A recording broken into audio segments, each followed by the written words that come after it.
Y no lo olvides, si este video te gusta, dale like, suscríbete y activa la campana.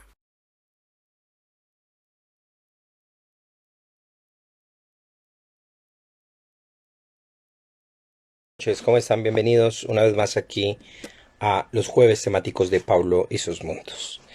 Esta noche vengo con un tema que para mí es muy importante porque me parece que da en la médula, baja hacia la médula, de algo que para nosotros los seres humanos desde que comenzamos como género, no solamente como especie, o sea, no como el Homo sapiens, sino el género Homo, en grande, la gran familia de los homínidos, nos dedicamos a la hora de trabajar y intentar detallar el mundo, de encontrarnos con él y de poder llegar en un corto periodo, en términos históricos, por supuesto estoy hablando, no personales, llegar a lo que hemos llegado el día de hoy. Y a pesar de eso también saber todo lo que nos falta para realizar, digamos, visiones mucho más grandes que nos puedan servir a todos como humanidad para desarrollar aspectos que yo personalmente creo y confío los seres humanos tenemos la potencialidad y la capacidad de desarrollar para ir más allá de sobre todo ciertos elementos mezquinos que están muy atados o muy relacionados con nuestra capacidad o incapacidad a la vez de desarrollar procesos cognitivos más amplios, ya sea por taras, ya sea por malas ideas, ya sea por empecinamientos ontológicos o por, sobre todo, terquedades lógicas que nosotros continuamos y mantenemos apoyando de manera constante y continua a partir de una cantidad de ideas, prejuicios, presupuestos que inundan el pensamiento y hacen que nosotros nos retraigamos con respecto a lo que podemos hacer gracias precisamente a ese mismo conocimiento.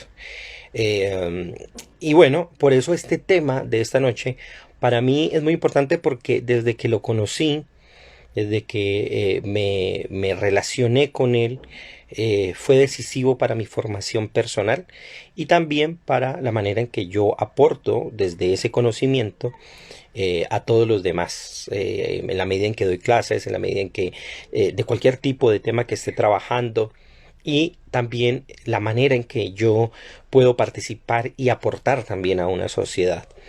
Y por eso el tema de hoy, el de la epistemología, es uno de los temas para mí quizás más claves que he podido dar aquí en lo que llevo de los jueves temáticos. Y bueno, con este preámbulo, que es simplemente una antesala para que vayamos a entender qué es lo que hay y cómo esta pregunta que hice para iniciar esta sesión, pues yo creo que es una pregunta más bien de enganche porque ya veré, ya les mostraré y ya veré cómo iré desarrollándola para darles a entender que es una pregunta que en realidad nos da una visión, digamos, un poco pragmatista, pero también muy sesgada del poder y la capacidad que tenemos a la hora de entender qué es efectivamente la epistemología. Porque eso de preguntarse para qué sirve la epistemología es simplemente, como les dije, para una forma de enganchar. Porque así uno se pregunta, bueno, ¿y eso qué es? Para el que no lo sepa, ¿de qué se trata y qué me puede aportar, por supuesto, a mí? Pero la pregunta, y aquí va de fondo, y si quieren desde aquí también pueden dejarlo si tal vez no les interesa el video, el resto de la charla, es también por qué es importante en realidad la epistemología. Esa es en realidad la pregunta de fondo y todo lo que nos puede aportar a nosotros como seres humanos. Bueno, voy dando un saludo aquí a quienes van llegando y vi que primero en llegar fue Arpa y la Romería. Un saludo, ¿cómo va esa música allá en Cali? Espero que esté todo muy bien. Un saludo también a Javier Marduk, filósofo aquí, amigo de aquí de la casa. A Ignacio también, hola Ignacio, ¿cómo vamos? Un profesor también genial, amigo también desde hace muchos años. A Julián, un saludo a Julián, ¿cómo vamos? Espero, dice Ignacio que chao, chao, nos vemos el otro jueves. Sí, no, ahí está, bueno, igual si quiere, también está, no se olviden, ahorita que a mí me recuerda eso Ignacio, no se olviden este video, como otros que ya se han dado aquí, esta charla de hoy va a quedar inmediatamente acabado esta sesión, se sube a el canal de YouTube en Paulo y sus mundos. Tiene el mismo nombre. Claro, Ignacio, yo sé que es echándome muela aquí al asunto.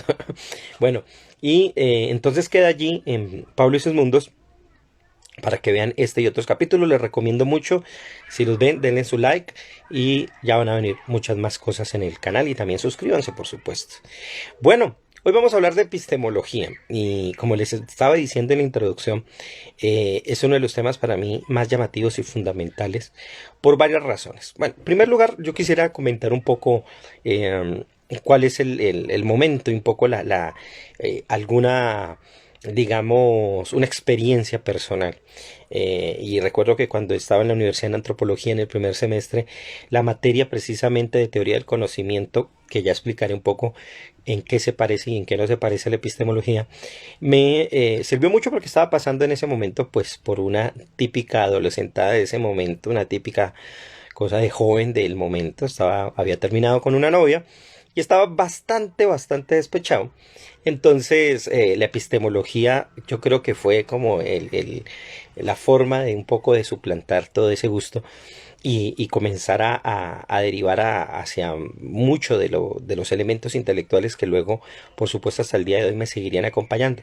Y en especial porque llega un autor que ya he mencionado muchas veces y que recomiendo siempre, y es a Gastón Bachelard. Por supuesto, a otros autores, pero también tuve, no, sí, no, tal vez no mis primeras lecturas de Platón, pero sí, digamos, las lecturas más juiciosas. Ya lo había leído en el colegio, pero me acerco especialmente al texto de Bachelard, La formación del espíritu científico, y al texto del Teteto de Platón, o el Teteto como le llaman algunos, y fueron fundamentales, digamos, para formar y entender esto que voy a hablar hoy. Y por supuesto, con el tiempo también pues irían llegando muchísimas otras lecturas.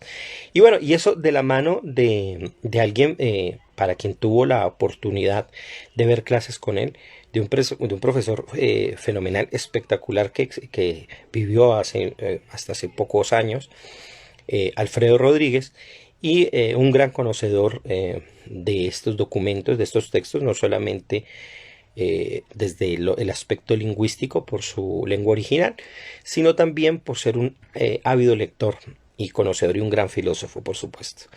Pero bueno, desde ahí comenzó ese interés por la epistemología, por intentar entender en realidad por qué conocemos, cómo conocemos, qué hacemos con lo que conocemos.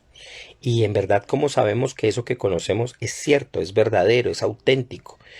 Ese tipo de preguntas comenzaron a rodearme, a abordarme, y por supuesto, gracias a ella atravesé, digamos, diferentes momentos en los que uno comienza a abordar el mundo y la realidad a partir de esas preguntas. Llegué un momento a la credulidad, al escepticismo, por supuesto también a una, digamos, a derivar o a pensar empíricamente, también en términos racionalistas, y poco a poco uno se va dando cuenta que más allá de todo eso, de esas grandes islas, de los aportes filosóficos que se han aglomerado bajo nombres y bajo libros de muchos y grandes autores, en realidad hay un esfuerzo enorme de cada uno de ellos, de cada persona, de cada docente, independiente del mayor o el menor aporte que se haya hecho, por intentar relacionarnos lo mejor con eso que es lo real, pero a la vez también para poder saber exactamente qué significa,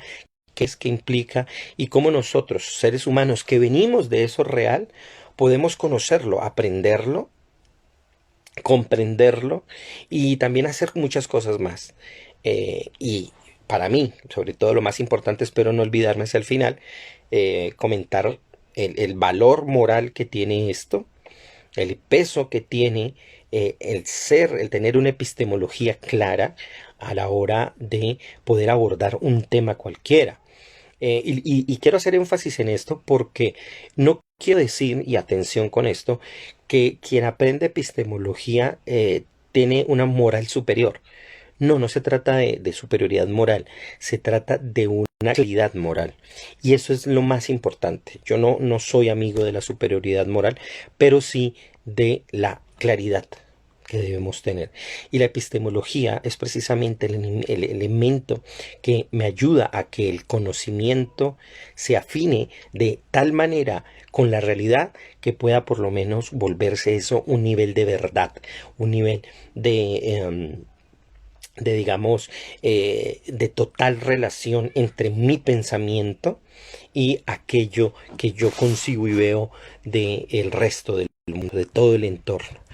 Bueno, y con estos elementos, por supuesto, fui construyendo esa gran idea y esa gran, digamos, ese gran constructo mental que me ha servido a mí a lo largo de muchos años para abordar cualquier tipo de temática y para preguntarme cómo se conoce aquello que se dice que se conoce.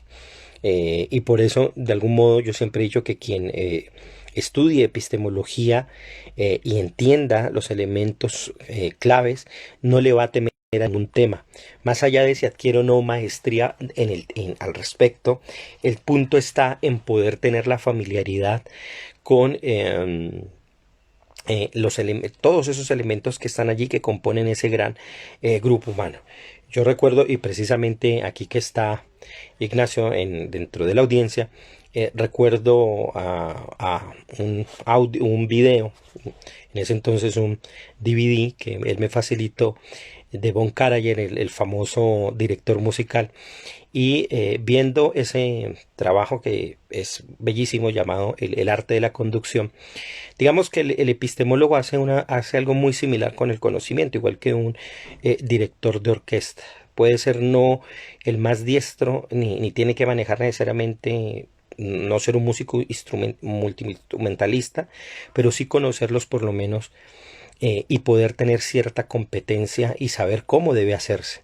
Lo mismo pasa con el epistemólogo a la hora del conocimiento. Es como un director de orquesta que tiene que saber cada ciencia qué aportes de verdad facilita, de qué manera se constituye, si efectivamente cumple o no los rigores de la cientificidad, si realmente estamos hablando de algo que aporta o no conocimiento, porque es muy fácil, y eso se ha hecho muchísimas veces a lo largo de muchísimos años, hacer declaraciones que suenan muy bien, suenan llamativas, suenan aparentemente relevantes, pero cuando se examinan con cuidado, cuando se pregunta cómo se obtuvo ese conocimiento, de qué manera se derivó, si fue enfocado adecuadamente, si es el resultado de un avance racional, empírico, experiencial, y uno examina con detenimiento eso, muchas de estas cosas se resquebrajan.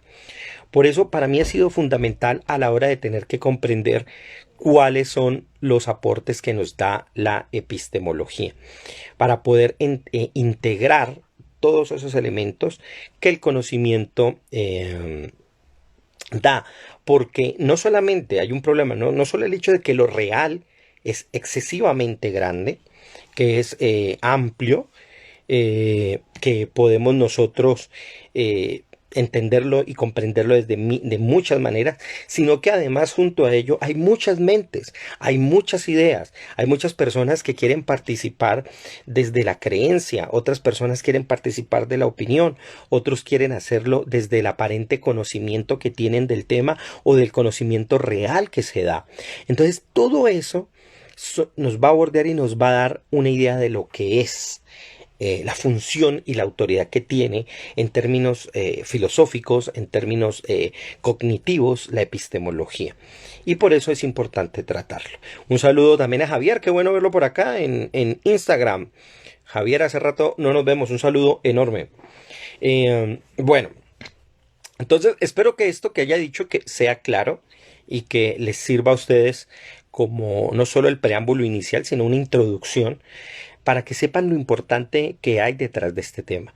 Yo he considerado que cuando uno aborda temas científicos, la ciencia tiene, digamos, unos grandes apoyos que son sociales, que son cognitivos, pero también tiene unos grandes problemas que afrontar, y muchos de ellos ni siquiera están por fuera del mundo no científico, sino que están muchas veces al interior de él.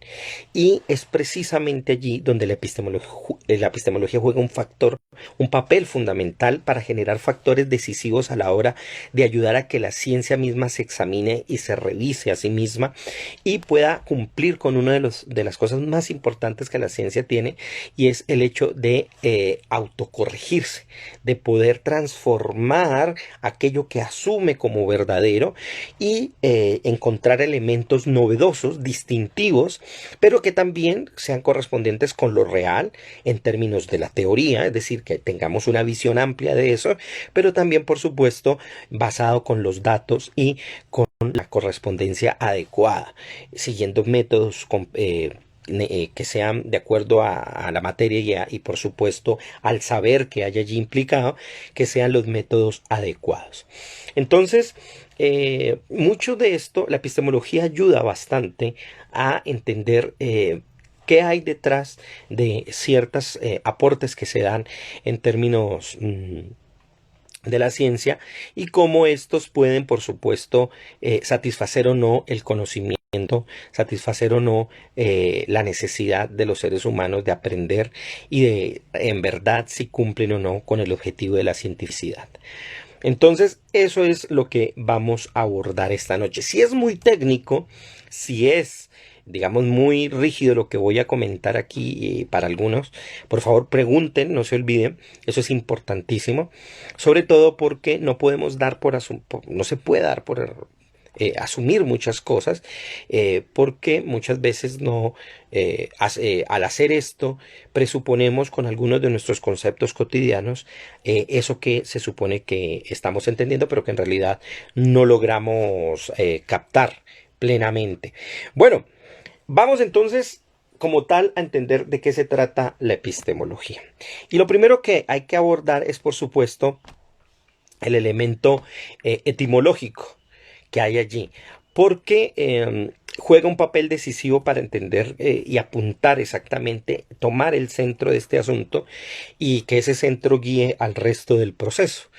Yo quisiera comenzar con una cita, o más bien un fragmento muy corto de precisamente del Teteto de Platón, que es donde quizás se concentra precisamente todo esto que quiero decir con la epistemología. Ahorita vamos a dar unas definiciones más detalladas, pero básicamente en el fragmento 202 BC de el Teteto, Platón dice que la ciencia es un juicio verdadero acompañado de razón. Esa es la forma en que él define a la ciencia. Pero lo interesante de esto es entrarse en el documento griego como tal y ver las palabras que están allí. Y él lo hace en griego diciendo básicamente lo siguiente. Dice, el epísteme es un juicio verdadero acompañado de logos, de razón. El epísteme es algo que está acompañado por el logos. De esas dos palabras va a salir la palabra epistemología. La epistemología, por lo tanto, es una composición de palabras griegas. Por un lado, que significa, en la primera parte, significa el epísteme es el conocimiento, que suele traducirse también a veces como ciencia.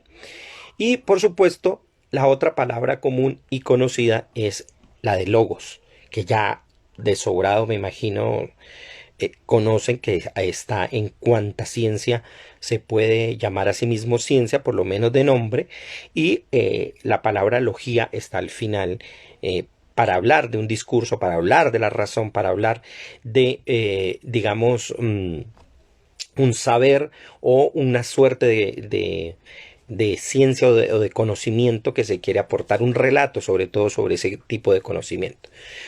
Ese es, digamos, etimológicamente el concepto y la palabra. Sin embargo, como un proceso independiente propio dentro de la filosofía, va a tener, digamos, ciertos momentos para generarse y aparecer, digamos, tres momentos bien distintos. Por un lado, hay un antecedente, porque la epistemología, si vamos a hablar con Kant, si fuéramos a hablar con un Spinoza, que sería una cosa chéverísima, yo no le puedo decir, maestro Spinoza, ¿qué me puede, cuáles son sus aportes epistemológicos? Él no conocería esa palabra como tal, porque el término no se empleaba, aunque se hablara, por supuesto, de la necesidad y el aprendizaje del conocimiento y la obtención de conocimiento. La palabra como tal tiene un antecedente ante todo en la filosofía alemana. Esa palabra, no sé muy bien del alemán, me corregirán, era el Wissenschaftler, bueno, no sé cómo se dirá, Wissenschaftler, que literalmente significaba la teoría de la ciencia. Y esto fue introducido por dos filósofos, el filósofo Johann Fichte, un gran filósofo de ese periodo, del siglo XVIII, y Bertrand Bolzano. Ellos dos introdujeron esta palabra, la teoría de la ciencia, que va a servir de antecedente y que, atención, va a ser, digamos, el núcleo, o más bien el ámbito general, donde la epistemología se desarrollará como un aspecto particular, aunque algunos, y eso no me voy a meter aquí en esa discusión, algunos autores dicen que es exactamente lo mismo, que hablar de epistemología es hablar de teoría de la ciencia y teoría de la ciencia es hablar de epistemología. No está claro el asunto, no lo voy a resolver aquí. Para mí, me parece que la palabra epistemología apunta a algo más concreto, tiendo a pensarlo yo personalmente, y que la teoría del conocimiento nos habla de un conocimiento más general. Y por eso también se va a hacer semejante a otra palabra que vamos a ver ahora, que es la nociología, que también significa básicamente lo mismo, pero tiene unas claras diferencias o unos matices muy especiales. Bueno, la palabra como tal de epistemología ya aparece es hasta el año 1847, y eso aparece en una reseña de una revista llamada, que había nacido en Estados Unidos, es una revista de Nueva York, se llama Eclectic Magazine, donde se utiliza la traducción en inglés de ese término alemán, el Wissenschaftler, no sé cómo se diga, vuelvo y lo digo, perdonarán los los germanoparlantes que me oigan, que no sé cuántos serán, pero ahí estaba, es la teoría de la ciencia. Entonces se aplica esa palabra, se traduce al inglés ese concepto y se comienza a emplear, y ya se comienza a dar esa relación de conocer el conocimiento, de comenzar a hablar de una teoría, de una visión amplia de cómo se da la ciencia, el aprendizaje científico, el conocimiento científico, y ya se comienzan a dar los primeros avisos de integrar este tema. La palabra propiamente ya de epistemología va a aparecer en el habla inglesa gracias a un filósofo escocés, el señor James Frederick Ferrier, en el año 1854, cuando él la utilice de manera directa en un texto llamado Institutes of Metaphysics, en las bases o los fundamentos de la metafísica, ¿no? Y desde allí, pues esta palabra se va a comenzar a utilizar. Se va a comenzar a utilizar y se va a relacionar con otras dos palabras, por supuesto, que son las que vengo a explicar en este mismo momento, y que no se pueden confundir, y que tienen mucho que ver unas con otras, aunque a veces se suelen confundir. Una de ellas, como ya lo mencioné, es la nociología, que vendría a ser una teoría del conocimiento en general, no solo de la ciencia.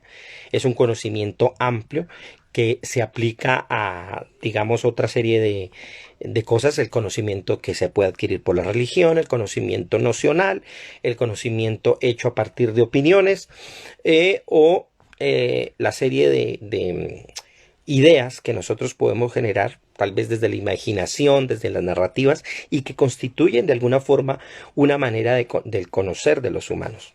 Acuérdense que para el filósofo, salvo que tenga casi que un proyecto cientificista, la ciencia no es el único elemento para conocer el mundo. Se puede conocer de muchas maneras, el arte, a través de la poesía, de la música en general, como lenguaje. Se puede generar procesos de conocimiento, pero la epistemología se va a dedicar específicamente a a la ciencia como tal. Y por otro lado está lo que ya les mencionaba, la teoría de la ciencia, que también es una teoría en general sobre la ciencia, pero no tanto sobre el conocimiento en sí, dentro de la ciencia. Entonces podríamos decir que la epistemología es la caracterización muy propia, muy específica de cómo se conoce y se aprende aquello que se aprende en la ciencia. Sin embargo, y aquí viene lo importante, son tanto los límites tan difusos en todo esto y la manera en que esto se ha desarrollado que por supuesto una y otras comienzan a tener que ver, a generar, digamos, fronteras y generar también una serie de vínculos, tanto conceptuales, teóricos y de autores, que por supuesto hace que tengan que colindar unas con otras y se apoyen unas a otras. Bueno, doy un saludo ahora a SOT 22 de Concepción, un grupo de Kabbalah en Chile, muy interesante.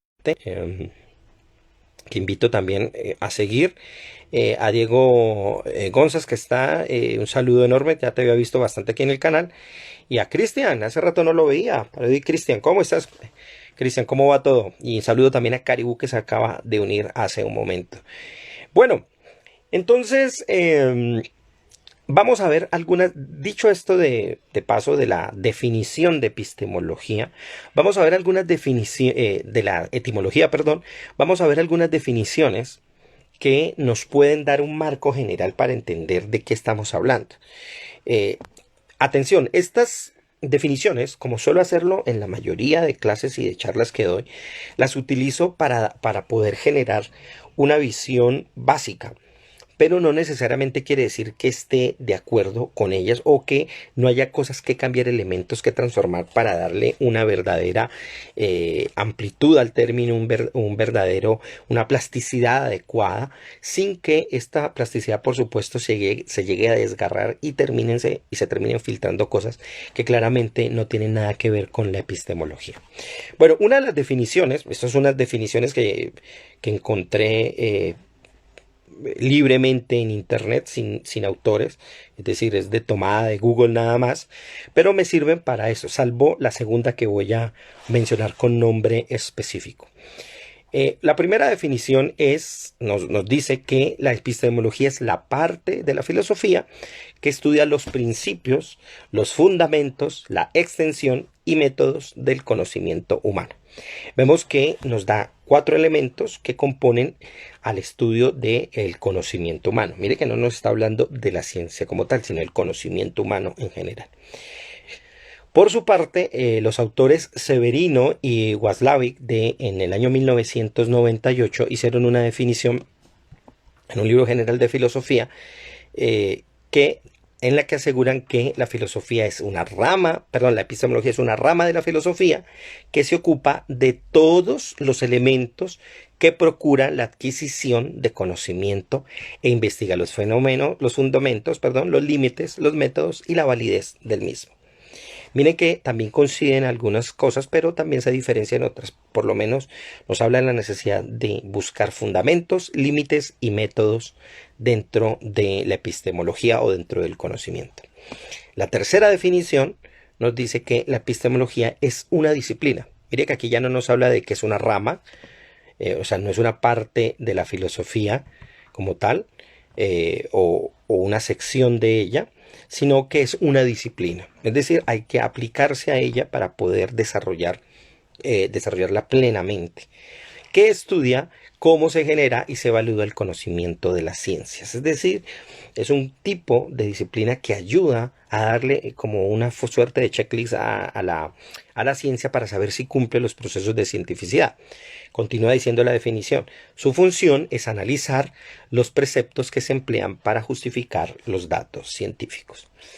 Vuelvo y repito, porque esto sí es muy importante. Su función es analizar los preceptos que se emplean para justificar los datos científicos. Es decir, y esto lo digo de una manera muy insistente, muy enfática más bien, y esto es importante porque ahora, especialmente a raíz de todo lo que sale en YouTube y en Internet y la serie de debates rápidos y de momentos sin mucho disertación, hay eslogan de conocimiento o pseudofilosóficos que ayudan a que la gente, digamos, gane, entre comillas, un debate. Y uno de ellos muy famoso es esa afirmación de que el dato mata al relato. Y esto en parte es cierto, pero no del todo, porque en realidad los relatos son de muchos tipos y pueden incluso incluir datos. No basta con dar datos para pensar que un elemento narrativo, ya sea este heurístico, ya sea este holístico, ya sea literario incluso, sea o no, o sirva para un conocimiento, puede ayudarnos a conocer mejor las cosas. En realidad, los datos deben ser también examinados, no solamente en su forma de recolección, no solamente en lo que se dice de ellos o la información que derivamos de ellos, sino que debe saberse cómo se van a introducir dentro de un pensamiento, una teoría, una metodología y, por supuesto, saber si efectivamente nos están ayudando y están haciendo un aporte real.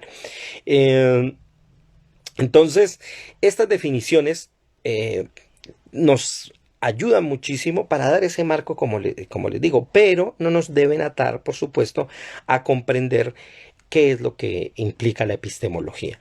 Sobre todo por lo siguiente, porque la epistemología en sí ya tiene un desarrollo tan amplio y detrás de ella hay un impulso que es necesario de aplicar en cualquier área de conocimiento que nos lleva o nos debe motivar a introducirla, por supuesto, en los planes de estudio. Y aquí quiero hacer un paréntesis un poco grande, contando de pronto una de las anécdotas que yo creo que quienes han sido docentes, y no sé si les ha tocado ver esta área, pero con la epistemología suele pasar algo muy terrible que igual pasa con la ética, y es que son temas tan fundamentales a la hora de formar a un académico, a la hora de formar a un docente, a la hora de formar a un profesional, pero que lastimosamente se pasan por alto o no se tienen muy en cuenta en, digamos, los currículums y no se tienen en cuenta en los programas. Se pasan mucho por alto porque la gente suele llegar a considerar lo que es básicamente una materia de relleno, que es una materia aburrida, que no tiene nada que ver con aquello que está haciendo o por lo cual se quiere graduar, que está estudiando, y por supuesto quieren pasar rapidísimo esa materia. Y allí hay un error por parte de las universidades, por supuesto, pero también por parte del docente, del alumno, del programa y en general de la sociedad. ¿En qué reside ese gran problema? Es en el hecho de pensar que una materia tan importante, de un tema tan importante como saber cómo conocemos, no tiene ninguna relevancia, porque asumimos que lo conocido que nos llega mágicamente, que aparece escrito en los libros porque, ajá, que no se desarrolló, sino que cayó del cielo. Entonces, todo ese tipo de cosas que se asumen es un gran problema. Yo recuerdo que uno de los mejores cursos que yo precisamente di de epistemología fue con un curso de contaduría en la Fundación Universitaria de Popayán. Lo interesante fue que los estudiantes del curso entraron ignorando por completo, o sea, y muy aburridos. Ellos me lo manifestaron hacia el final, o sea, al principio pensaban, esta es una materia de relleno y queremos salir y no queríamos hacer nada. Y al final eran el curso que menos quería despedirse de la clase porque la pasamos muy bien y la pasamos muy bien por el hecho de que aprendimos a conocer aquello que estábamos aprendiendo y saber de dónde venía. Entonces yo, no en aras de, por supuesto, de sabotear otras clases, pero uno de los ejercicios que hacíamos era ver qué estaban aprendiendo en los otros cursos. Entonces la clase se nos volvió en parte, en buena medida, un examen de lo que estaba sucediendo en otras materias, pero para examinar cómo lo estábamos conociendo y cómo se construyó ese conocimiento. Es decir, aplicamos la misma, digamos, epistemología a lo que se le estaba sucediendo paralelamente a los estudiantes en otras materias. Entonces, Muchos, por ejemplo, comenzaban a operar con el plano cartesiano y resolvían problemas. Y yo le dije, bueno, pero ¿por qué se constituyó el plano cartesiano? ¿Quién lo hizo así? ¿Por qué nos ayuda a resolver? ¿De qué sirve eso? Y comenzamos a ver no solamente la aplicación, sino la lógica detrás y cómo esto era un elemento de la matemática fundamental y polifuncional que puede ayudarnos a operar en cantidades de cosas. Entonces entendimos, todo el grupo, que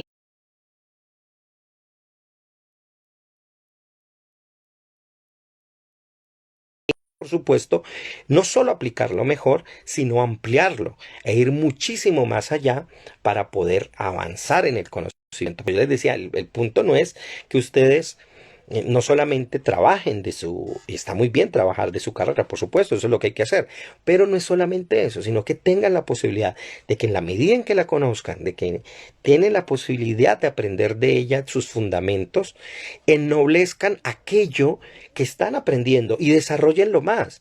Cuando usted, y eso ha sido una de mis fuertes críticas con las escuelas analíticas, de las cuales yo agradezco muchísimo parte de mi formación, pero mi crítica siempre ha sido en que está muy bien leer a Platón, está muy bien leer a fulanito de tal, a Schopenhauer o a quien sea, pero no nos debemos quedar en eso, sino desarrollar ese pensamiento y si es necesario generar rupturas con ellos. Sin desestimar, por supuesto, lo que han realizado, creerme simplemente mayor por el hecho de que los superé o no, sino que es un deber mío, moral, personal y social, cognitivo, poder desarrollar el conocimiento que nos entregaron. Y esto es muy importante y para eso se necesita epistemología. ¿Por qué? Porque uno encuentra en los ámbitos científicos muchas personas que básicamente lo que aprenden son dogmas, a repetir fórmulas, a repetir mantras de ciencia, ciencia ya conocida, ya sabida, y siempre repitiéndolo y mascando unos a otros, mascándose y pasándose lo regurgitado intelectualmente, sin ampliar y sin comenzar a generar procesos de ampliación de ese conocimiento. Para eso se necesita entonces la epistemología, para que el estudiante de una determinada ciencia ponga en duda, para que cuestione, para que amplifique, para poder que desarrolle procesos distintos cuestionándose. Es tan duro esto que por eso las academias científicas o digamos los escuelas que se han dedicado, institutos y universidades a desarrollar ciertos científicos en el mundo social, al no dar un aporte crítico a lo que están haciendo, simplemente se desprenden del elemento científico y piensan que simplemente esto es charlatanería y que entorpece el proceso mecánico de repetir procedimientos y experimentaciones. Cuando en realidad precisamente quienes desarrollaron un amplio conocimiento científico en todos los ámbitos, precisamente tuvieron esa capacidad de indagar y de cuestionarse cómo estaban conociendo aquello que estaban realizando. De esa manera, por supuesto, queda mucho más fácil uno comenzar a leer cualquier otra área de conocimiento porque así uno puede por lo menos saber desde dónde está aportando y qué está diciéndonos al respecto de lo que dice conocer. Un saludo a Liz, que acaba de llegar. Bienvenida una vez más aquí a los jueves temáticos. Bueno, cerrando ese paréntesis grande que acabé de hacer, pues me cabe agregar, por supuesto, es que la palabra o el concepto y la idea ya de epistemología con las definiciones previas que di, por supuesto, fue ampliándose y se fue dando a conocer en muchas academias y se comenzó a implementar. Lastimosamente, como lo mencioné, salvo que sea filosofía y de pronto tal vez en psicología, se deja y se relega muchas veces a los primeros cursos, cuando deberías haber por lo menos uno al principio y otro al final de una carrera, y no se le da la importancia que se debe, porque igual que, como lo mencioné, la ética se consideran materias de relleno, lo cual es un error, pues, por supuesto, grandísimo.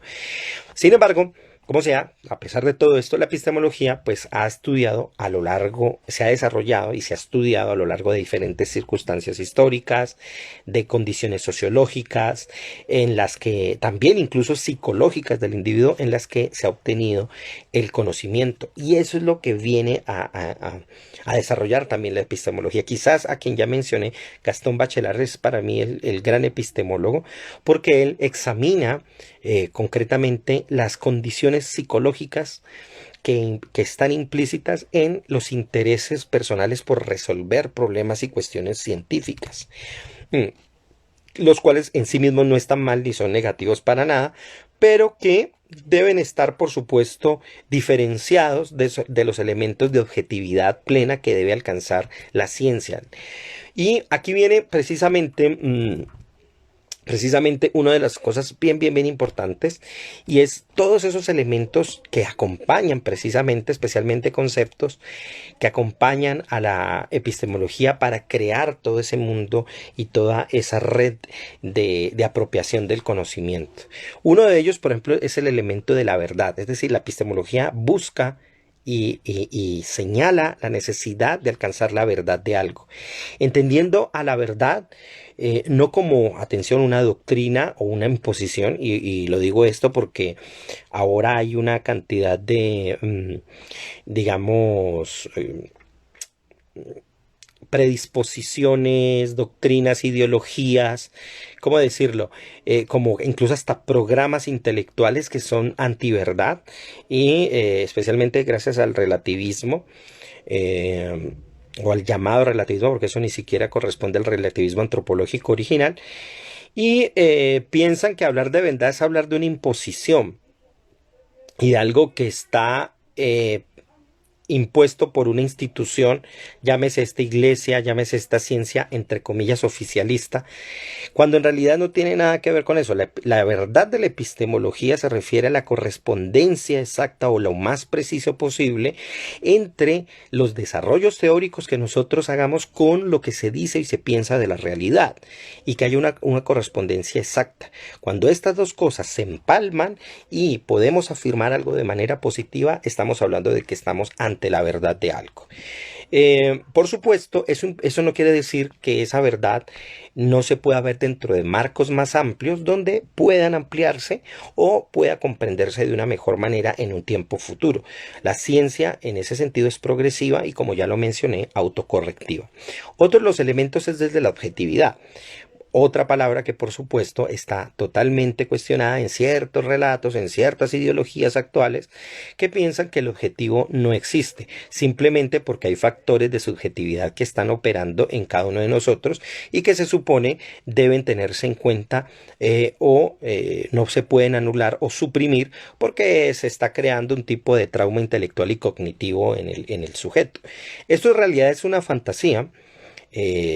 Y en este, qué pena, me lo paso así rapidito y lo afirmo así, simplemente para dar a entender que la objetividad no es algo que riña con la subjetividad, sino que al contrario, ni se contrapone en ningún momento, sino que al contrario es el elemento en común que las subjetividades tienen para poder generar un diálogo. Y cuando algo, una verdad, logra elementos de objetividad, estamos hablando de algo que está realmente comprendido, no algo que se me opone a mí como subjetividad. De hecho, la subjetividad es totalmente necesaria para desarrollar procesos adecuados psicológicos que nos permitan precisamente tener un impulso interno para desarrollar la ciencia.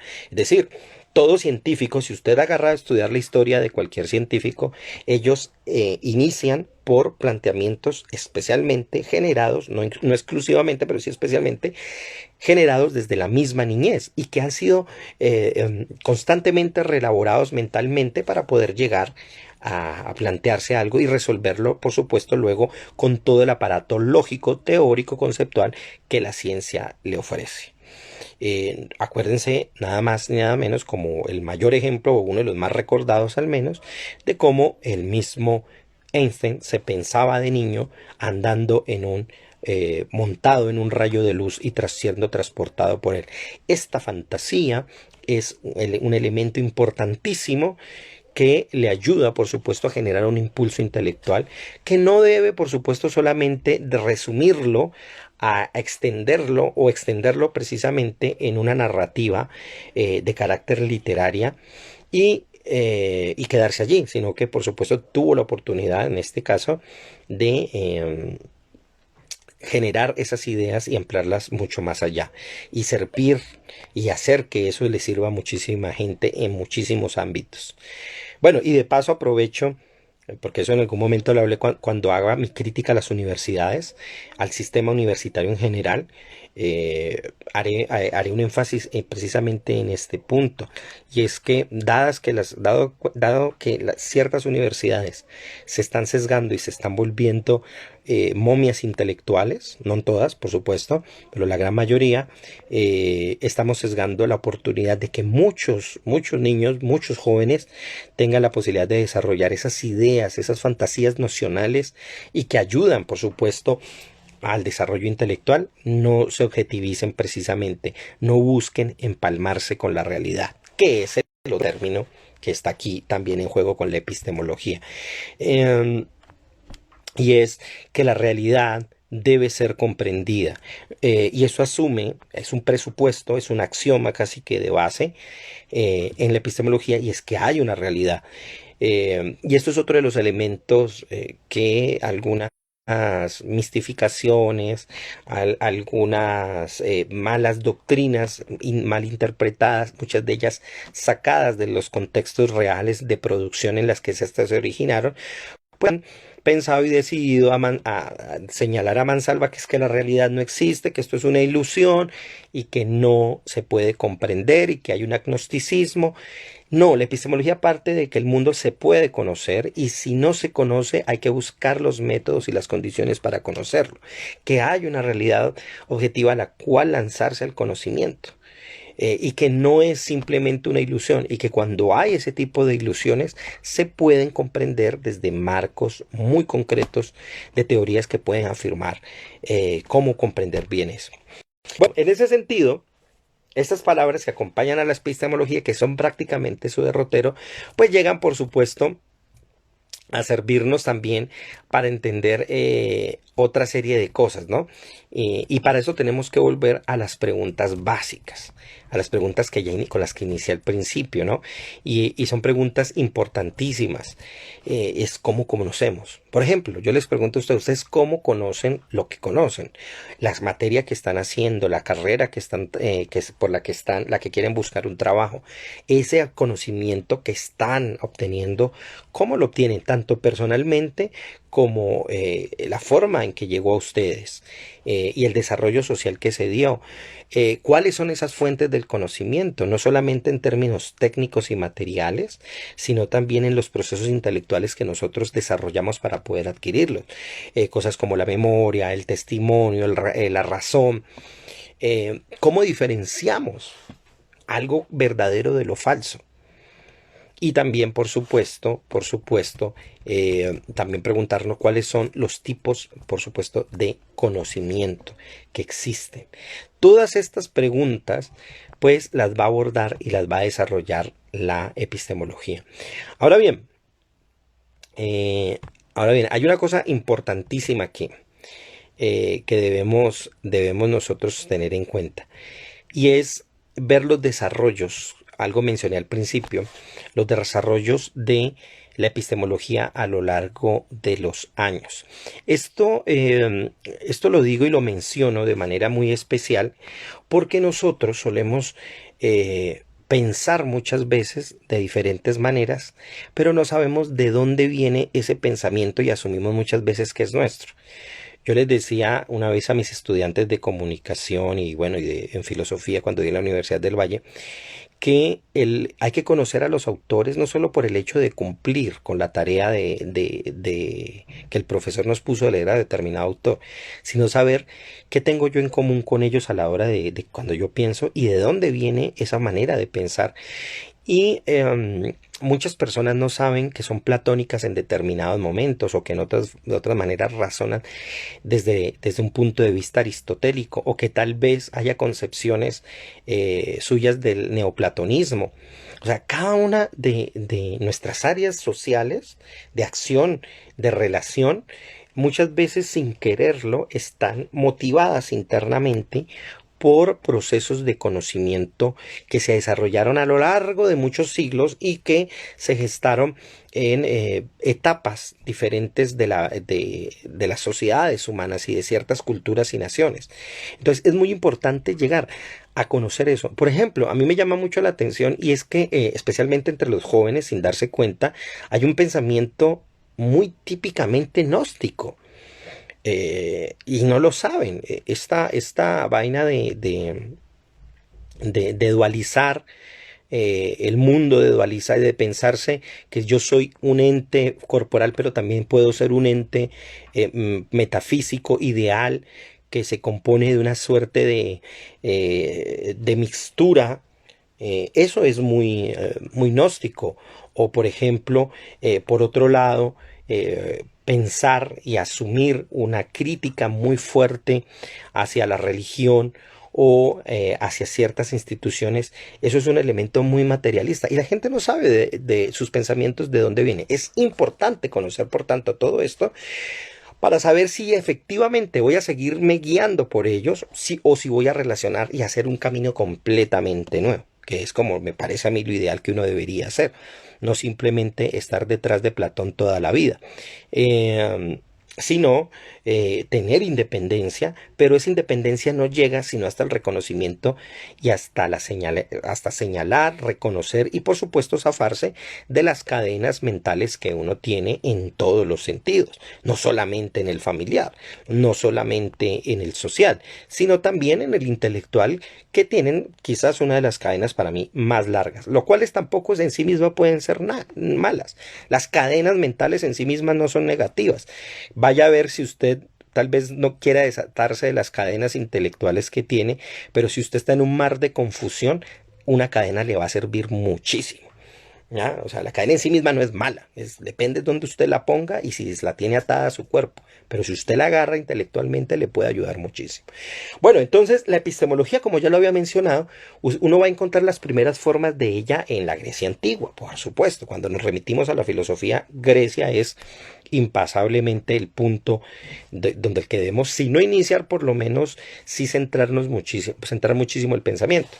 Y quizás uno de los primeros autores que de manera bien interesante va a iniciar esto por el lado idealista, por el lado de la ontología, especialmente con Parménides y Platón. Platón, de una manera muy propia, fue el que hizo una diferencia claramente entre el epísteme, que ya lo habíamos visto, la palabra conocimiento, y la contrapuso con la doxa, que básicamente es la opinión. YouTube, Instagram, Twitter, especialmente Twitter, está lleno, atiborrado en general de doxa, así en mayúscula. Es el conocimiento vulgar más ordinario y el estado más bajo del proceso del conocimiento, porque no está sometido a ninguna forma de reflexión crítica de corte riguroso. El epísteme viene siendo totalmente lo contrario, es lo opuesto.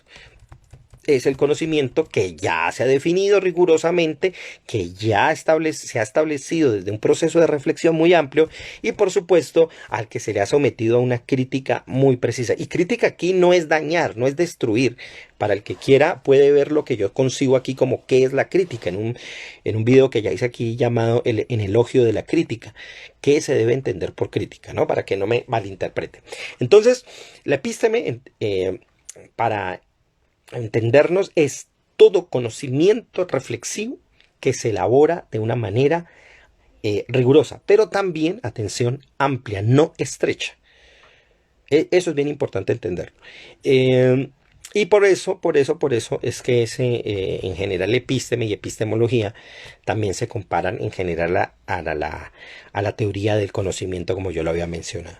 Si nosotros nos vamos al pasado de Grecia y nos remontamos a unos siglos antes de la era cristiana, uno puede encontrar que los primeros que se plantearon un proceso de entender cómo el conocimiento funciona son los sofistas, con los cuales dialécticamente pues discutía Sócrates.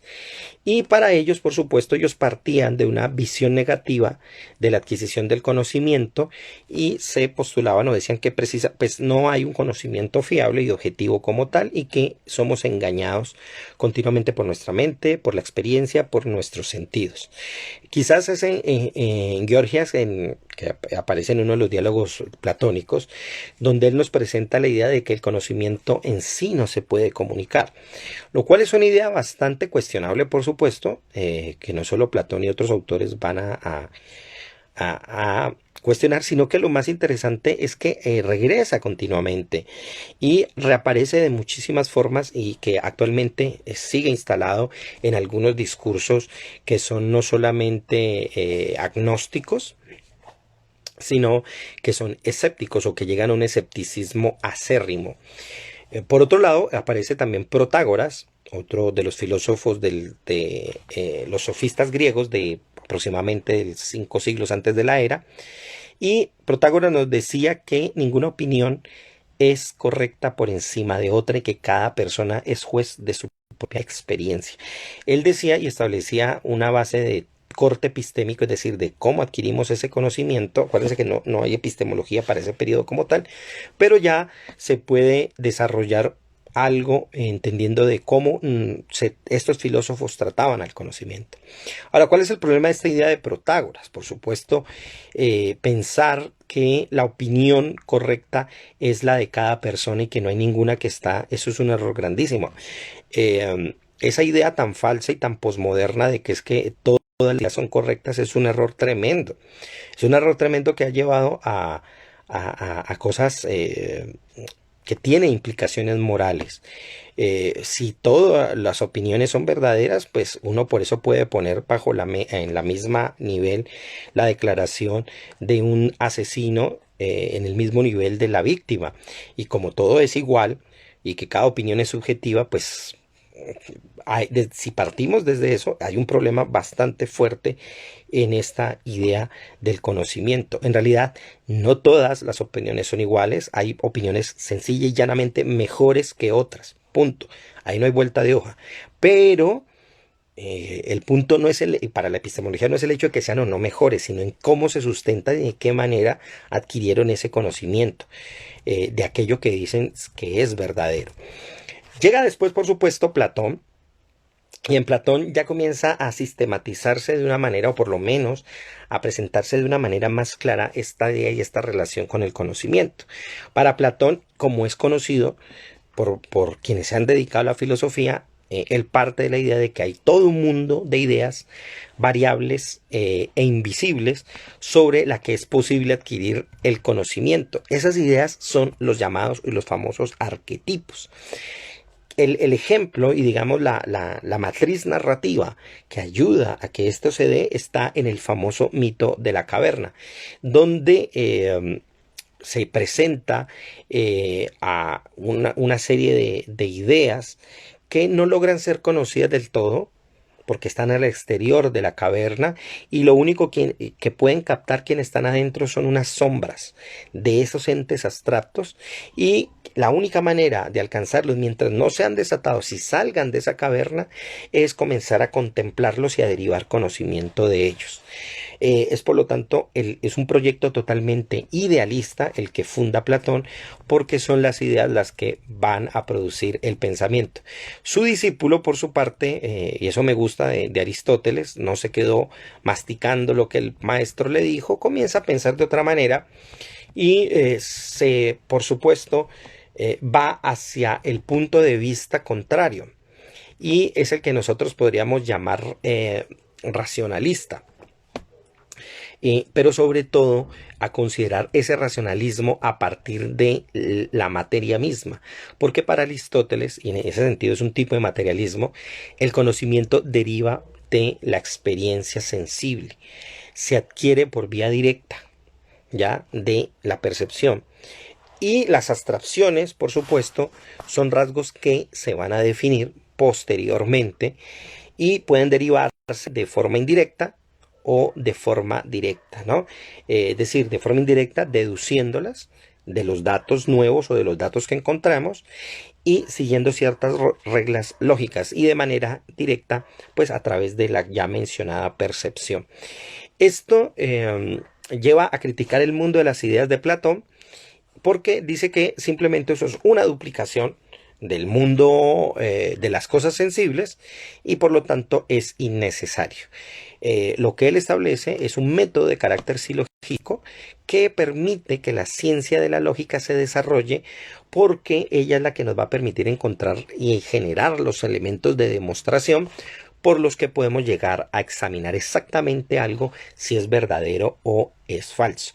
Atención, porque desde Aristóteles no solamente se va a dar cierto grado de racionalismo, sino también el materialismo va a surgir o se va a fortalecer, porque ya el materialismo existía con los filósofos preplatónicos. Dentro de algunos estaban los sofistas, no todos, eran los físicos de la antigua griega, y también se va a dar, por supuesto, el empirismo, que va a surgir años después, o sea, va a tomar los fundamentos que establece Aristóteles. Luego vendría en la Edad Media, estoy haciendo esto a vuelo y pájaro, por supuesto, contando en los, digamos, más importantes, donde, por supuesto, la religión va a introducir un elemento de conocimiento que ya había sido advertido por Platón, pero que él hacía, por supuesto, en referencia a los dioses griegos, y es el elemento del pistis, de la confianza en sentido de fe. La distinción es que aquí, en la época cristiana, el elemento pistis va a estar dominado por una doctrina, es decir, el conocimiento va a estar filtrado por una doctrina y una creencia muy particular en Dios, visto desde la perspectiva de el cristianismo.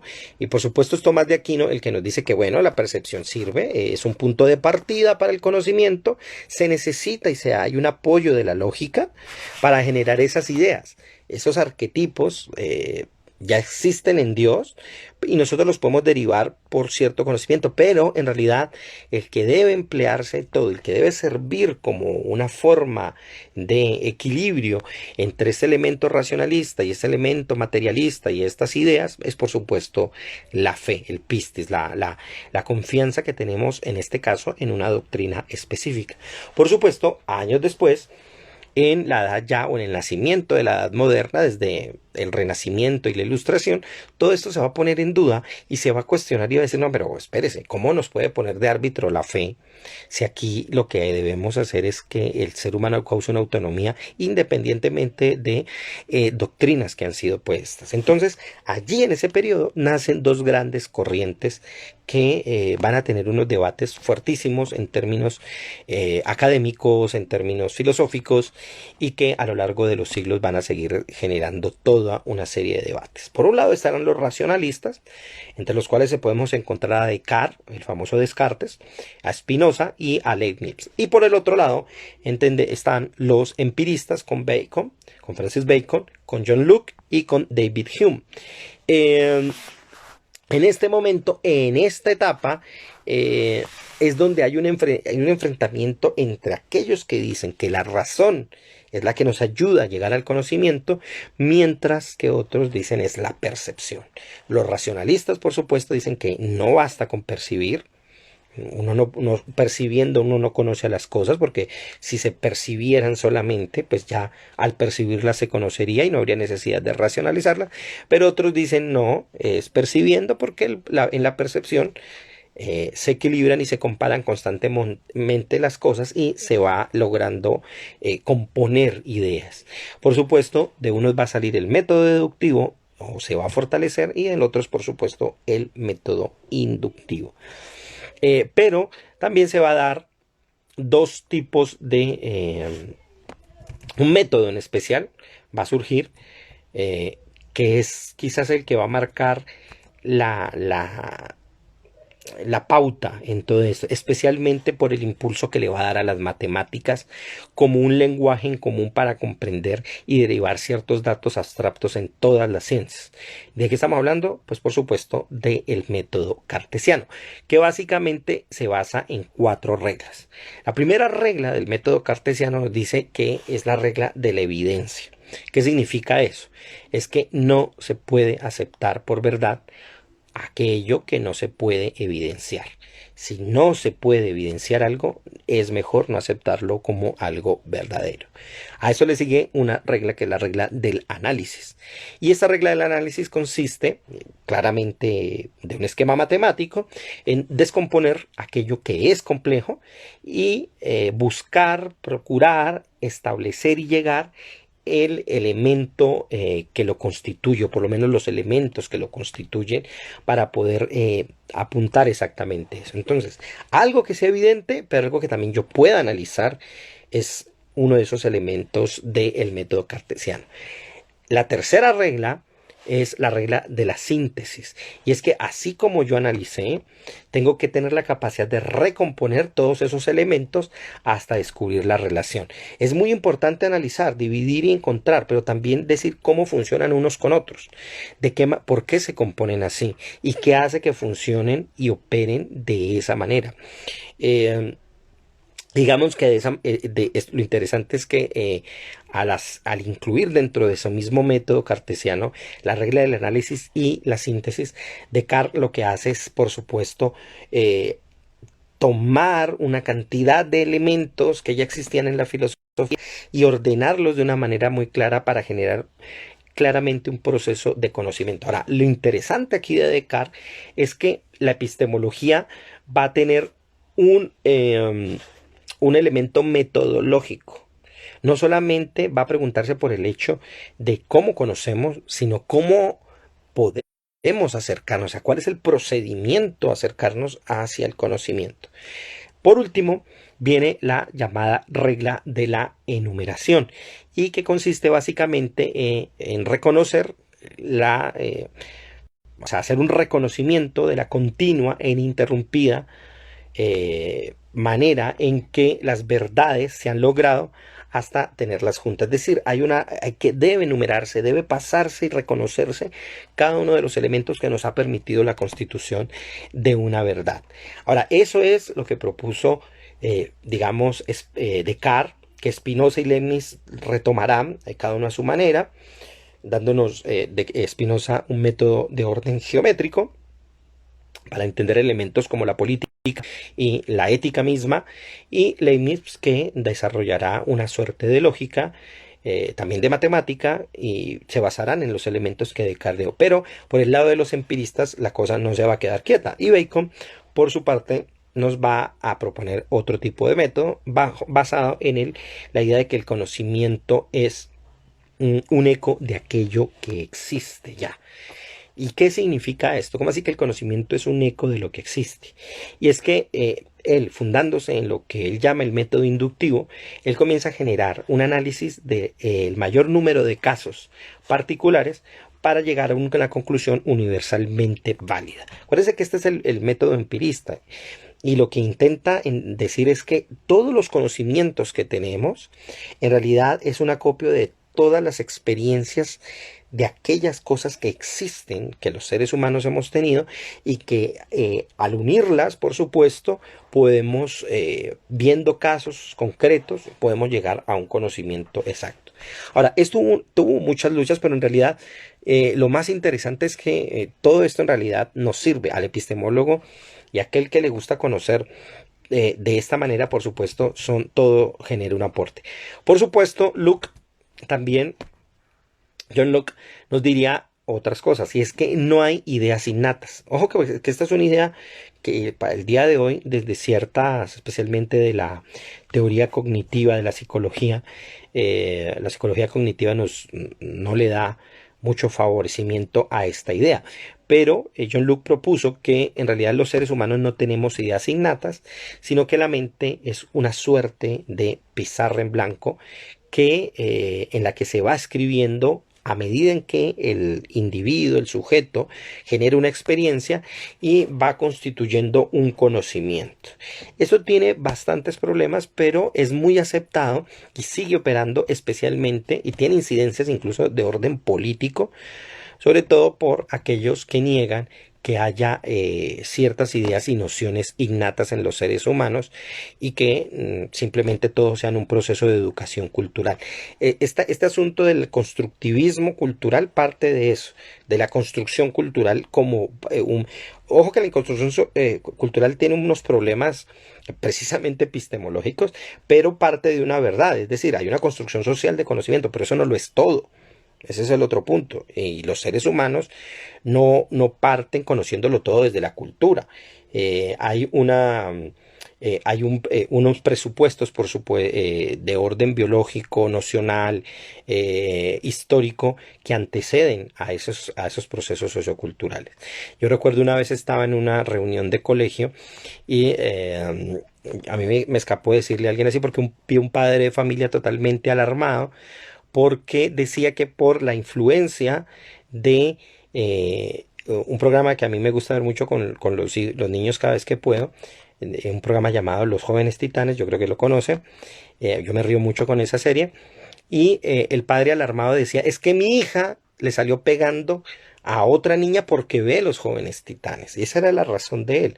Es como si la cultura influyera sobre la niña y le obligara, vaya, péguele a la otra niña. Y yo en el fondo me reía, yo decía, no, es que más bien tiene ella ya una carga violenta que puede ser nocional y le gusta salir a golpear a otros. Y eso no es malo en sí, simplemente hay que saber cómo emplearlo, digámoslo así.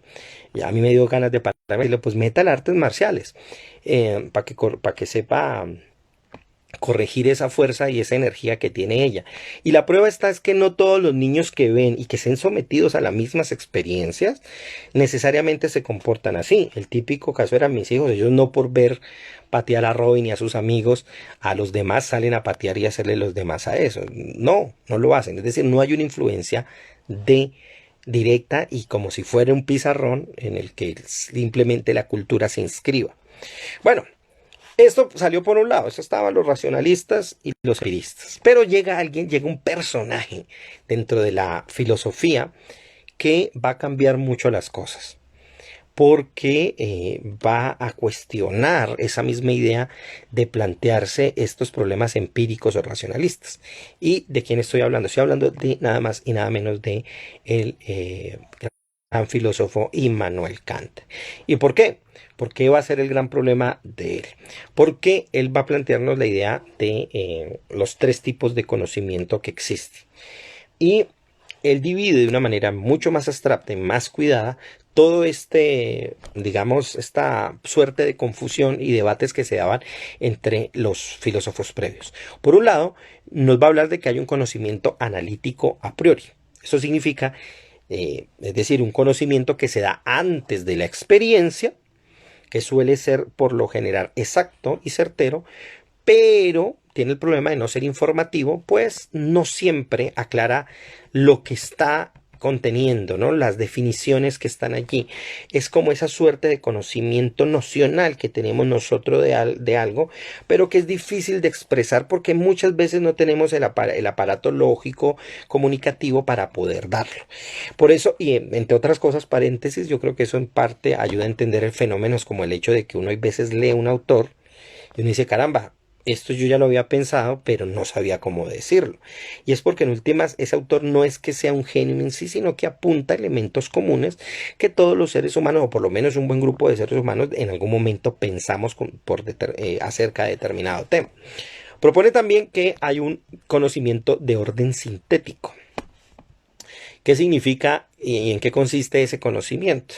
Ese es un conocimiento sintético a priori.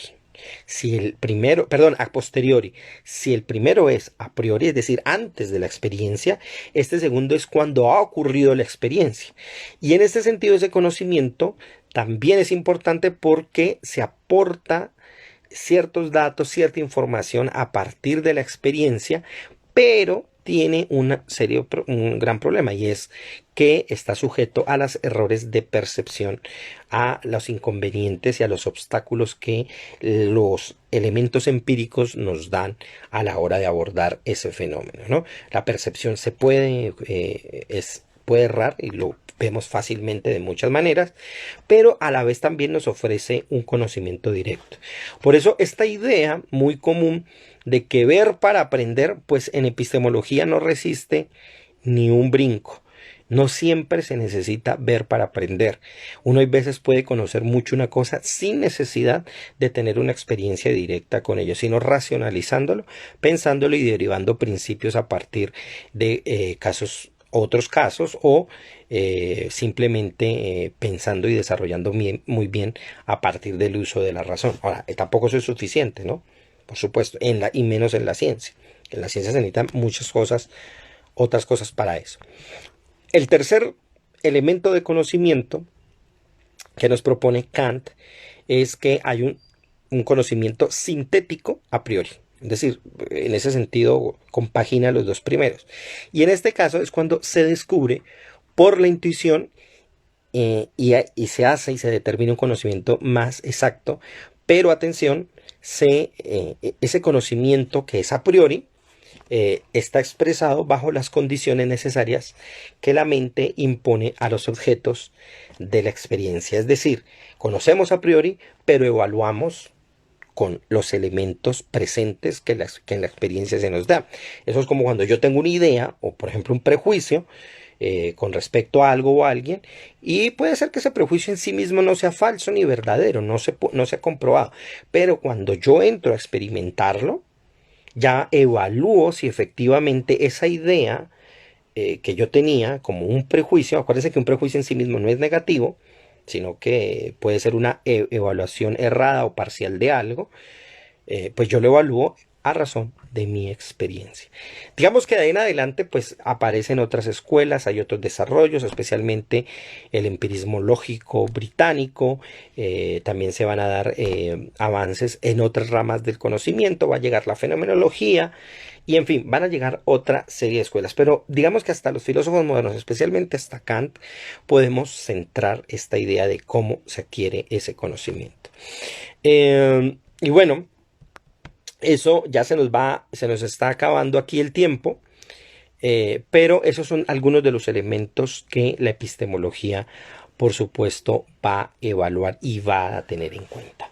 Para ir rematando este tema, y no sé si hasta aquí hay preguntas o algo, y un saludo a Paola Doria que está aquí, ya le mandé la manito de saludo, pero también te saludo verbalmente. ¿Por qué entonces todo esto es tan importante? Todo esto que he resumido aquí en algunos puntos y algunos elementos. Porque el conocimiento, miren, es la manera en que nosotros abordamos la realidad y evaluamos nuestra forma y nuestro proceder para poder generando a partir de ella procesos de cientificidad que nos ayuden a mejorar el entorno, a concebirlo mejor y por supuesto, y lo más importante que viene aquí, a trabajar sobre nosotros mismos de una manera más profunda.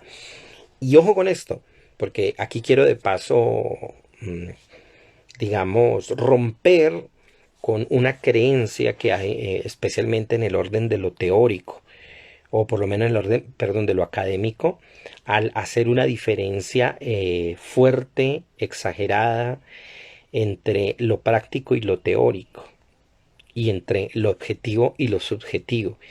Y es que en realidad cuando nosotros a partir del conocimiento evaluamos mejor el mundo, ese mundo, atención, se me amplía objetivamente, pero a la vez me permite desarrollarme a mí subjetivamente para realimentar a ese mundo, para realimentarlo otra vez. Es decir, y esto que especialmente se les quede en la cabeza para aquellos que piensan que es que me están imponiendo, como un meme que he visto por allí, que no sé de dónde sacaron esa idea, que concebir que la intelectualidad tiene un pacto cognitivo, un pacto epistémico, esa vaina no existe, no existen los pactos epistémicos, yo creo que es al contrario, de creer que el objetivo, la verdad, está en lucha y en contra de nuestra subjetividad y de nuestro desarrollo autónomo. Al contrario, quien conoce mejor lo objetivo desarrolla con mucha más eficacia lo subjetivo. Hay una analogía Antes de ir eh, antes de ir a la pregunta que me hace Ignacio acá, hay una analogía que yo siempre hago con el fútbol, con los jugadores de fútbol. ¿Quiénes son los mejores jugadores de fútbol? ¿Los que no conocen las reglas o los que se pasan por encima de las reglas del juego? Cuando usted ve a un Cristiano Ronaldo, cuando usted ve a un Messi, cuando usted ve eh, a los grandes jugadores de fútbol de ahora y de antes, ahorita me está sorprendiendo, por ejemplo, Luis Díaz, este colombiano, yo no lo había visto y lo vi y me parece un chico sorprendente en la forma en que juega, pero cuando ustedes lo ven y ven la historia de juego, son los que menos faltas producen. El historial de faltas de un Messi es bajísimo, mientras que los peores jugadores más faltas producen. Lo mismo pasa con el intelecto, lo mismo pasa con el conocimiento. Cuando yo voy a mis preconceptos, cuando yo asumo un camino de conocimiento basado en mis prejuicios, voy a tropezar, tropezar y tropezar. Voy a hacer falta tras falta tras falta. Y eso está por no conocer las reglas del juego, conocer los elementos que están allí implícitos y con los cuales yo puedo desarrollar un mejor evento. Listo. Me dice Ignacio, la pregunta, ¿qué le ponía, qué opinión le merece las epistemologías del sur? Yo he escuchado algo de eso, no puedo decir que lo haya leído como tal, pero ya proponer que sea del sur es sesgar la epistemología. La epistemología no es del sur, ni es del norte, ni es de nada. No por el hecho de que sea europeo, entonces yo tengo que salir a berrear intelectualmente porque eso es un eurocentrismo. Y simplemente decir que por qué no se reconocen las epistemologías de otros pueblos. Pues escríbanlas, simplemente, pero no las sesguen a que sean de tal lugar. No hay, yo el otro día lo vi por ahí, no hay una ciencia de tal cosa, de tal lugar. Una vez alguien me decía, hable de la ciencia del judaísmo. Entonces le dije, ¿cómo así? ¿La ciencia de estudiar el judaísmo o la ciencia desde el judaísmo? Otro tema. O la ciencia desde la visión judía. Eso es muy distinto a decir que hay una ciencia judía como tal, como si la ciencia fuera de una determinada pueblo, raza o grupo. Le dije, no, no existe eso. Los judíos que han sido científicos son científicos, pero no tiene nada que ver con el judaísmo en ese sentido. Esa misma ciencia la puede aprender cualquier otra persona. Una vez leí una cosa que me hizo dar mucha risa, la antropología del Islam. Entonces, una cosa es entender la antropología, la visión del hombre que tiene en el Islam, eso puede hacerse, pero otra es pensar que se puede fundar una filosofía, una disciplina desde una cosa particular. Yo por eso personalmente no puedo confiar en una cosa que llame epistemología feminista. No porque no se pueda, pues hacerla pueden hacer, por Dios. Eso yo puedo hacer la epistemología del mouse, pero eso no tiene ningún sentido.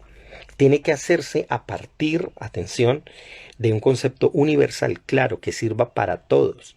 No puede hacerse bajo sesgos. No he leído ni conozco mucho el proceso de las epistemologías del sur, como para decir se equivocan en esto, pero ya inmediatamente por el hecho de ponerle el apellido de el sur, me parece que ya se está pifiando. No le, porque es que ¿qué es el sur? ¿El sur de dónde? ¿Chile? ¿O el sur el sur de África? Supongo que es de Latinoamérica. ¿El sur de Asia? ¿El sur con respecto a qué? Además que en general estas epistemologías en general suelen verse siempre como en oposición y en relación contestataria, lo cual ya es otro problema, porque ya interviene no solo un elemento ideológico, sino una suerte de validación política que se supone nos puede dar aparentemente mayor razón, lo cual es un error. ¿Ya? Bien decía el político de izquierda Bob Avakian, norteamericano, decía, no basta con tener moralmente, no basta con proclamar la justicia, es que también hay que saber tener razón. Y eso es importante, saber operar desde la razón. Nosotros tenemos eh, bueno, nosotros no, porque yo no me cuento allí, pero hay un combate en ciertos sectores, especialmente de carácter místico, donde a la razón se la combate como si fuera algo malo y negativo, cuando en realidad incluso los grandes autores religiosos de muchas de las religiones, el Islam, el cristianismo o el judaísmo, valoraron la razón como un elemento precisamente para generar y garantizar la comprensión de aquello que ellos conocían como místico. Entonces, pero nunca hicieron una razón de determinar la razón judía o el razonamiento judío, no, es de todos. Nada más que desde dónde yo parto y cuáles son esos elementos que lo contienen. No sé exactamente y espero por supuesto no pifiar, me gustaría leer con más atención, pero ya desconfío, como le digo Ignacio, de algo que se proclame con una localidad especial. Pienso que la filosofía debe salirse de esos enclaustros intelectuales especialmente. Y en ese sentido me pareció más interesante, aunque digan que es eurocéntrico lo que hicieron Kant, Descartes, ellos nunca dijeron esta es la epistemología europea, que se generó en Europa, pues sí, pero ¿qué podemos hacer? Eso es un punto. Bueno, un saludo a Heisy, ¿cómo estás? Heisy, ¿cómo van las cosas? ¿Cómo está todo en Argentina? Un saludo enorme. Bueno, en resumidas cuentas, no sé si eso queda claro, Ignacio, no sé si es una apreciación correcta, pero en el momento, basándome simplemente en el título y sin haber hecho una evaluación completa, solo puedo decir eso. No las conozco como tal. Entonces, ¿qué es lo que podemos concluir de todo esto? Bueno, primero, si les gustó esto, si les gustó esta charla, a quienes están aquí, me han acompañado hasta aquí, les pido por favor un corazón, un like y un like al final de la charla. Y sobre todo, si lo vuelven a ver o por lo menos si se acercan a verlo ahorita que lo suba a YouTube, que va a quedar allí para aquellos que no alcanzaron a verlo y para que inviten también, por supuesto, los invito a unirlos a que se unan al canal, pero también a que le den like dentro del canal ahora en un rato que suba la información, suba esta charla de hoy. Bueno, para concluir, ¿qué podemos decir de la epistemología? Podemos seguir hablando horas y horas, pero la epistemología eh, es una cosa clave, importante, dentro de la forma en que nosotros podemos concebir el mundo, que nosotros podemos ampliar nuestra mirada y es necesario cada vez más importante que se aplique en todas las ciencias, que se aplique en todas las disciplinas, que aprendamos a que no solamente hagamos los procesos, sino que entendamos cómo los conocemos. Es tan valioso y quienes están aquí, que son músicos, lo sabrán, no solamente tocar el instrumento, ejecutar, sino saber y entender cómo aquellos que produjeron, que hicieron ese instrumento, llegaron a establecer esa forma de proceder y de hacer las cosas, de llegar a ser el instrumento, porque tuvieron que tener conocimientos para hacerlo, ¿ya? Y generar conocimiento. Y a comenzar a aprender. Entonces, la epistemología esa forma en que nosotros nos relacionamos con aquello que aprendemos para integrarnos de una manera más efectiva. Es decir, la epistemología le enseña al profesional y es la punta de lanza para que el profesional se introduzca intelectualmente dentro de su propia materia con la cual él va a trabajar el mundo.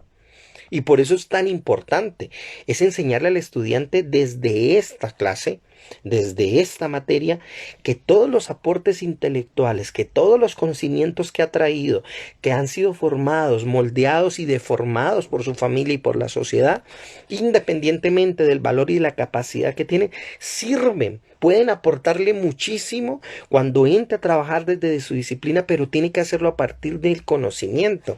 Y ese conocimiento es el que le va a servir para él reintroducirse subjetivamente de tal manera que apropie él ese conocimiento que está siendo inducido en él, lo reintegre, lo integre y genere nuevos procesos de conocimiento. No sirven más científicos, ni filósofos, ni de cualquier otra disciplina que simplemente repitan y repitan lo que están diciendo. Claro que tienen que conocerlo, claro que tienen que aprender y cada generación le va a costar más, porque más conocimiento se va a aumentar y más cosas se van a dar, pero es es importante y para eso hay elementos, para eso hay técnicas, para eso hay instrumental que nos ayuda a recopilar la información. Ya no sirve simplemente guardar en la memoria una cantidad de datos que muchas veces yo los puedo resolver simplemente con saber establecer la pregunta. Aunque es importante también tenerlo, no está de más si lo podemos guardar y volverlos parte de nuestra noción, pero necesitamos que la mente humana se desarrolle en otros ámbitos y genere conocimiento cada vez más amplio. Y la epistemología es la clave para hacerlo. Y por eso yo invito a ustedes, si son docentes, incluso para el trabajo, para todo, lean, ubiquen un poco más la epistemología, pregúntense cómo se aprendió a conocer aquello en lo que hacen y van a ver cómo enriquecen su mundo de una manera maravillosa. Bueno, en ese sentido, pues muchísimas gracias a todos y a todas las personas, a todos hombres y mujeres que estuvieron aquí y les mando un saludo grandísimo. Termina diciendo Ignacio, el norte en estas epistemologías es el dominante occidente, los pensamientos excluidos son para ellos, el sur.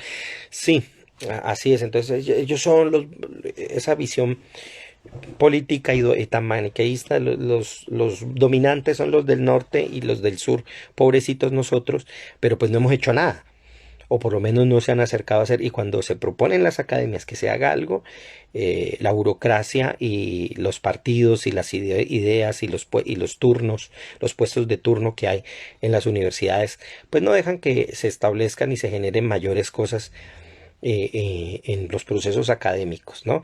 Con contratos que duran 6 meses, con investigaciones que quieren tener resultados en 2 meses. No se va a generar conocimiento en Latinoamérica bajo esas condiciones. Y estamos cada vez más de capa caída y va a ser peor porque el conocimiento se quiere menos, se busca menos y la gente lo único que quiere es responder a su ignorancia y a su hambre va detrás, por supuesto, y a sobrevivir. Y ese es el ambiente que poco a poco se está creando gracias a la incapacidad de nuestros gobernantes de poder entender y comprender en qué mundo están, precisamente porque no se ha hecho una epistemología de la política, por ejemplo, con juicio, sabiendo qué elementos son negativos, malos, perjudiciales para la comprensión social del mundo, de las relaciones sociales en el mundo. Bueno, muchas gracias, un saludo a Edison que acaba de llegar, pero bueno, Edison, ahí te queda el video en YouTube. Muchas gracias y nos vemos la próxima semana con un tema para mí también de un gusto. Me encanta hablar. Ya hablé de paso un adelanto, lo di hace mucho, hace 2 años creo que fue, o hace un año, cuando hablé de la Bhagavad Gita, el canto del opulento, el gran poema del Mahabharata, el gran poema espiritual. Pero ¿de qué voy a hablar la próxima semana? Voy a hablar de ya el contexto de esto. Es la amplia, lo que yo llamé la exuberante literatura del hinduismo. Vamos a hablar qué son los Puranas, qué son los Vedas, qué son los Aranyakas, las Upanishad, qué es el Mahabharata y cuáles son los contenidos que hay allí. Y esto lo vamos a ver la próxima semana aquí en los jueves temáticos de Pablo y su mundo. Un tema que me gusta porque la literatura de la India me parece interesante, muy bella y de la cual aprendo mucho. Un saludo enorme, espero que estén muy bien. Nos vemos la próxima semana. Chao, chao.